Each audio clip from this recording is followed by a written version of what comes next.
Imagine this. You open the news today and read about corruption in the government and inequality among citizens, and Filipinos still struggling to define a strong national identity.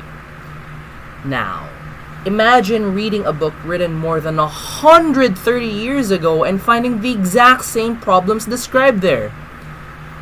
Bad news, that book exists.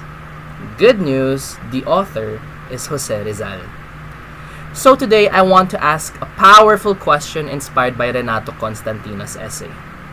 Can we make Rizal obsolete? My answer is simple. Not yet.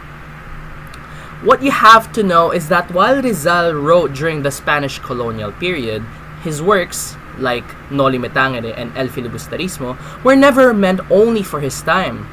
They were mirrors meant to reflect society's flaws in general. Specifically in Constantino's article, he explains that Rizal exposed problems such as corruption, opportunism, abuse of power, and colonial mentality. Issues that still exist in Philippine society today. He even points out that Rizal's characters, the corrupt officials, the opportunists, and the indifferent citizens, can still be seen around us today. If that mirror reflects our society, then Rizal's message is absolutely not obsolete. If anything, it is unfinished. Constantino himself makes a striking claim that if anything, our task is to make Rizal obsolete by solving the social problems he criticized. But look around. Have we made any progress on that at all? Corruption remains a major political issue. Colonial mentality still shapes our culture.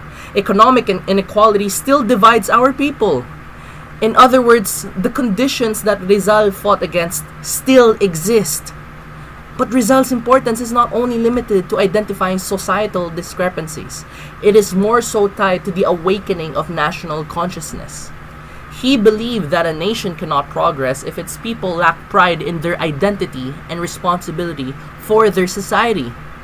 In his essays, he warned Filipinos about losing their language, their culture, and their sense of nationhood. Yet more than a century later, these warnings still resonate. So the real question is not, can Rizal become obsolete? The real questions are, have we fulfilled the dreams he fought and died for? Have we eliminated injustice? Have we built a society that values integrity over power? Have we become a nation that stands confidently in its own identity? If the answer is still no, then Rizal remains necessary. Not as a statue in the park, not as a name in a textbook, but as a challenge to every single Filipino. One day, perhaps, Rizal will truly become obsolete. But that day will only come when the Philippines becomes the nation he envisioned. A nation free from corruption, injustice, and colonial mentality.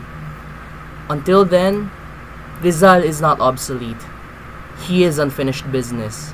And finishing that work is our responsibility.